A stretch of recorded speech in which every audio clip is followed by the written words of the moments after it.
People love stories and the whole world loves stories. In everybody's life, there are hundreds of stories. I think the best way to connect to people is through emotion.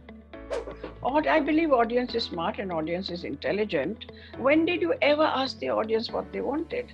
The audience, the first chance they got when they got exposed to better cinema, they started preferring better cinema. And a lot of Bollywood is about that. Money, money, more money, big numbers, 500 row, 500 club, 1000 club, 200 club, 1200 club. It's all about big money. Again, storytelling is coming back, so which is a very, very good thing to happen. Can you imagine watching a war scene on your little laptop or something? The sounds are here, the army is marching. While I'm looking at my laptop, even a TV screen is very limited. Then I'm not like enveloped into that. Because young people tend to be very sort of impatient, but no short cuts.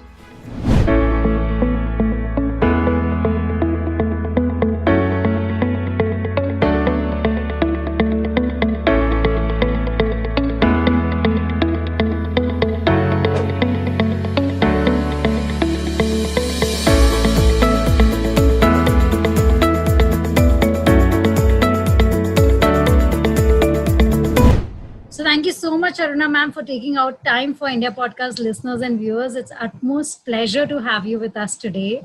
And we can't express how delighted we are to have someone we've only heard of and seen your work through generation and time now. So thank you so much for your time.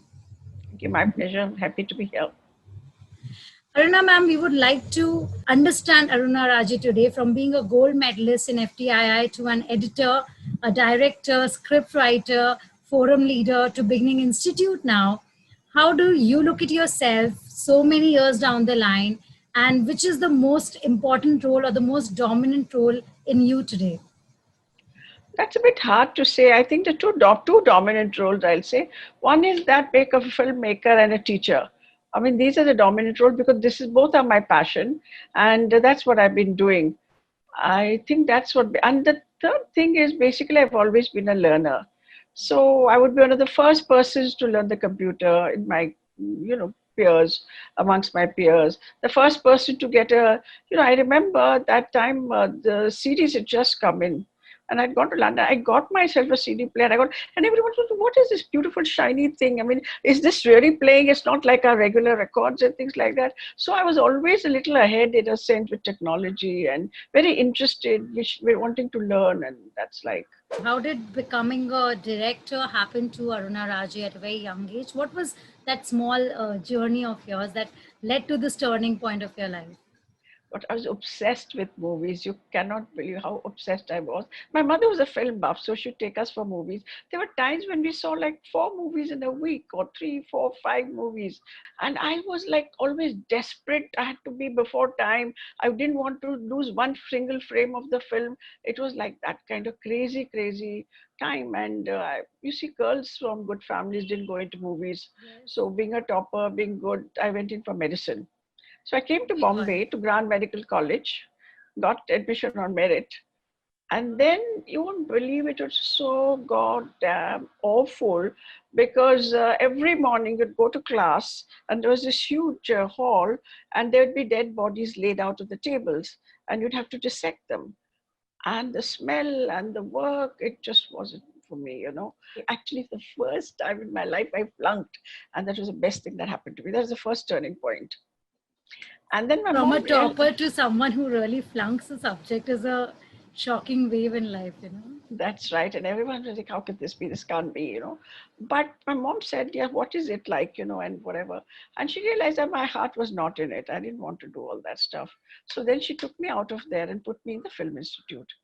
And at that point of time to do it, she was a very dynamic person. I literally adore and worship her because she gave me a new life by taking me to FTII, FTII also, you continued your academic a habit of winning a trophy and being a gold medalist. Did you know that you'll top there, or you were like, I have to top wherever I go? It's my rule and religion to top it. Was it like that? No, I knew I was going to top because you won't believe it. I love to play jigsaw puzzles and now Sudoku, but earlier it was crossword puzzles, jigsaw puzzle, Mensa puzzles, all those things. And first of all, I didn't know what editing was. This is like a jigsaw puzzle, only the pieces are moving and alive, and you have to put them together and it makes a story. So that's fine. And I would finish my practicals, in half the time, and go and sit in the direction class while the boys in my class would be struggling. Cinema world and movies, as we see, you have given us some of the most legendary or some of the most classic movies to name. So, uh, as we all have seen them, we have grown up and seen them still. So, I call them classic. But movies then and now have taken a complete turn. Do you still find any common grounds today that you can relate old versus new? Not comparatively, but somewhere they still hold the roots of where you started. I think now the indie film has begun to emerge, which is about storytelling. You see, in between, there were some years where there were only, formula film. Like there had to be song, dance, entertainment, villain, item number, and all that kind of thing. But now again, they've started telling stories, which is very good news. Because earlier, when movies were there would be story films, all kinds of stories. It had the social issues, they had comedies, but there were stories. And then the stories went out, became about just about anything, everything. And, that's why they call them masala movies. Yes. And then again, storytelling is coming back. So, which is a very, very good thing to happen. So, ma'am, where do you see the storytelling? Like you're saying, the 90s had a era where we saw more of those Bollywood, not Bollywood to say is the right word, but that's dancing formula movies, or was it a particular era that you can help us understand where we saw the breaks and come back to the story business? You see, it's the whole problem started, I think, in the late 70s, I would say. And in the 80s and 90s were particularly bad, and 20s were, I mean, nothing. But now, I think in the last 5 years, 4 or 5 years, better kind of cinema has begun to emerge. You see, what happened was when satellite came first, and then the net, everybody had it. They were exposed to better cinema from abroad. They could see American films, they could see British films, they could see European films, they could see films from the Far East, everywhere. I mean, so they realized that this is not all there is to cinema. So then the taste of people also started to change, and the makers also realized when they could make something else. The other thing that encouraged makers to make different kind of films was the film festival circuit. You could make your film, take it to a film festival abroad, win a couple of awards, and come back and then show the film here, and people would gladly lap it up. What is the last or the recent good movie that you picked up and you felt like this is a good movie I've seen? I like all kinds of cinema, I'm not really, any particular kind of cinema. People are now making an effort to make them more realistic, more authentic, and the heroes don't look like stars, they look like characters, and it's very important. So now all the heroes have decided to change their style and become characters rather than play themselves over and over again, which was in the middle period. They just came and did all their mannerisms and they were stars. Ma'am, when you were making those movies like Gehrai, Rihaee, and even Shaki, Masoom, I think something I really adore. All these movies, where do you think was your, how were you looking at the making those movies? What was the difference in the perception of making a movie then when you were beginning? And now also you're saying we're coming back to a different method acting or a real storytelling. But what is that perception that you had then, which Because was I most... think, people love stories. All I have today, do you know what happened yesterday? And the first question is, what? And your curiosity is aroused. So people love stories, and the whole world loves stories, and everybody's life, there are hundreds of stories. Life is full of stories. And so when you make stories from life and you show us, it may not be your particular story, but you identify with that, because human nature is the same everywhere, basically.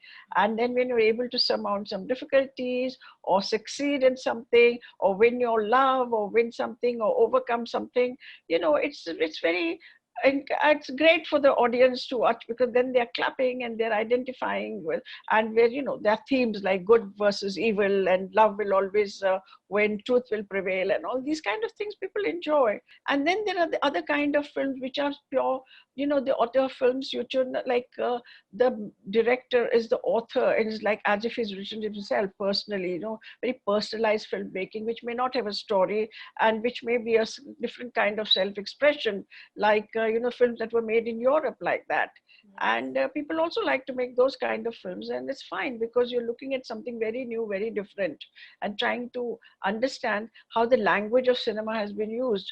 Film literacy is also going up in India now, because people are beginning to see work from other places, and they're realizing that it's just not A meets B, and B something happens, and then that's the end of it. It's no more than the plot.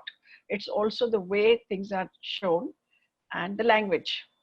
The language, and we see that movies of different languages go to Oscar nomination. We had a Korean film go there, so the acclamation and the acceptance of movie of different kinds are being recognized now. People That's are, right. Parasite was a good film. That yes, was one of the good films I saw, the good and I films. think it made such a clear depiction, and it was very also relevant in the Indian context, because Yes. that's how the class distinction is there. In fact, And I sometimes find that the Asian movies do have a lot of connection into the way we emote and we feel our culture, much that's close right. to that. Coming from your movies which have a strong message or a storyline, today people are shifting to the content demand, to comedy, a lighter content, or future fiction like sci-fis, and all these genres are developing and being accepted. So, where do you think our content demand from the people are growing? Like when you are making movies or the next generation is looking into making films, the confusion is, what do we make? So much content available.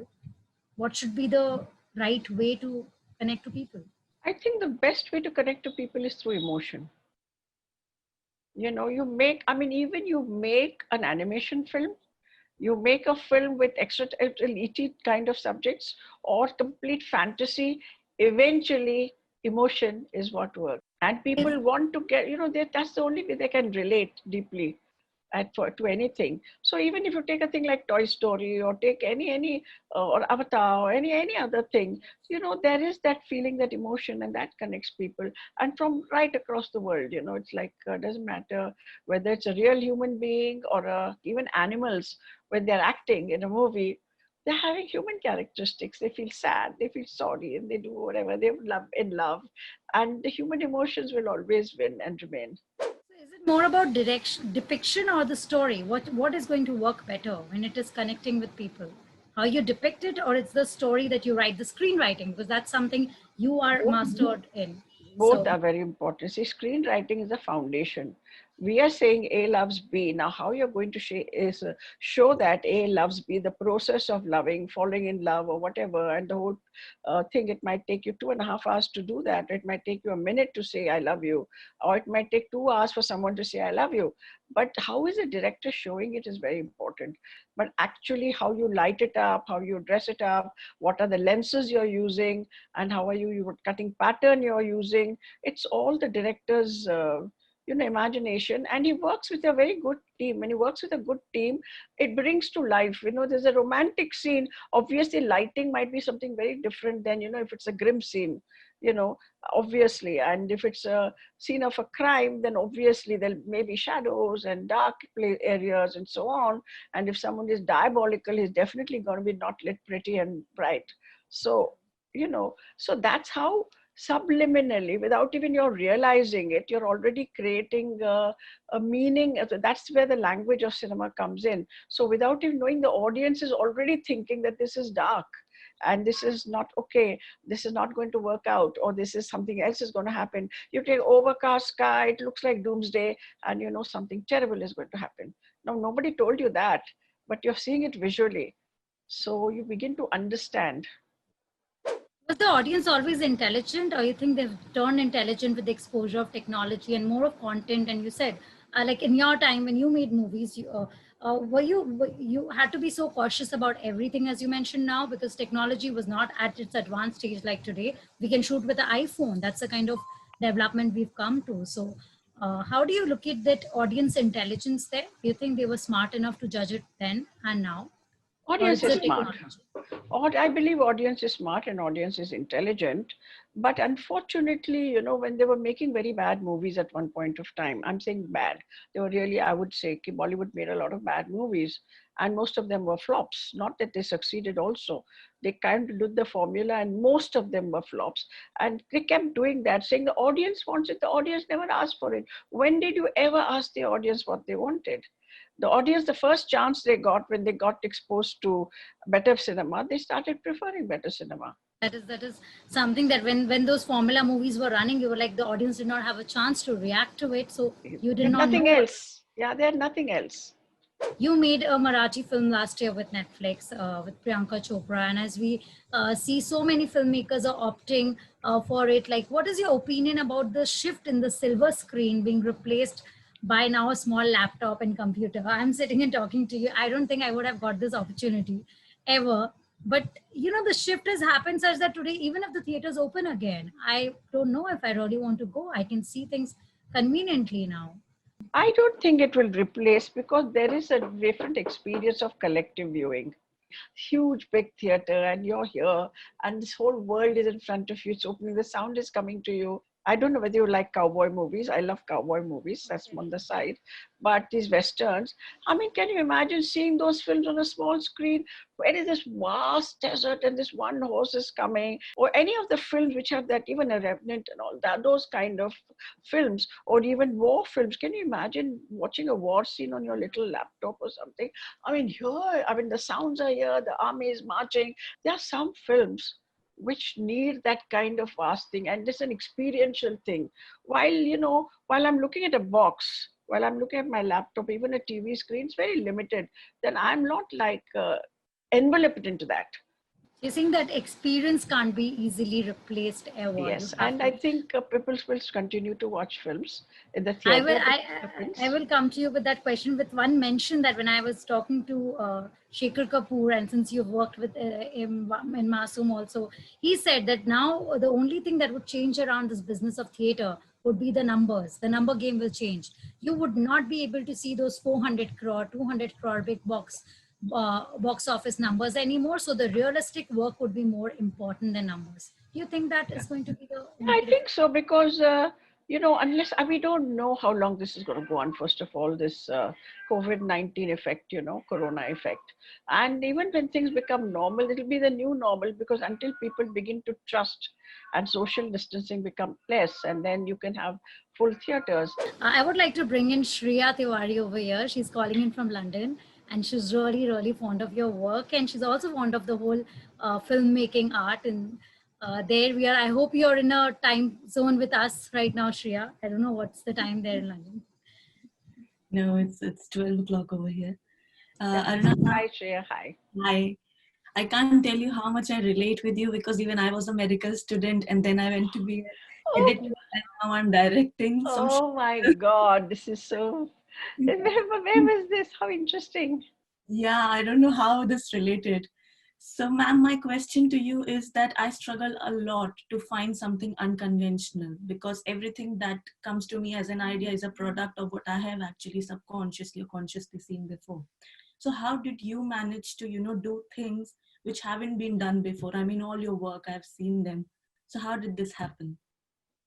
I think I think it's observation basically, because even the work I did, it all had some roots in reality. Now, for example, Rehari, whatever I showed in Rehari, it had happened in a village in Rajasthan. Now, somebody told me this. Otherwise, I don't know whether I would have taken that on and done it, because, truth or facts are stranger than fiction. And if you find that story which is different, because then it's like it's not expected, and it's out of the blue, and it's out of the box, and that's what I found. And for example, Firebrand, everybody thinks it's very different again, because see, I was seeing so many rapes were happening, and everybody was talking about hanging the rapist and all, which, yeah, fair enough, he needs to be punished very severely, and so that is like a deterrent. And then the poor girls victims. Now, how are they ever going to deal with that? No one ever bothered to talk about how are they going to come out of this trauma. And I was seeing this happening over and over again. And as a life coach, I was also dealing with these issues of people, the girls and boys who were sexually abused, by the way, not just the girls. So then I said, this needs to get out. This needs to get out, and I'm not going to give it like a lecture or a pill or something, but it has to be in a story that people can relate to. So then I created the story in which this woman is able to actually complete her past, so to say, and have closure and actually move on. And that's what I would want everyone who's been through all these traumatic experiences of sexual abuse or anything else to be able to leave it behind, because life is now. I hope they touch the world and people can connect. Thank you so much, Shriya, for asking those questions.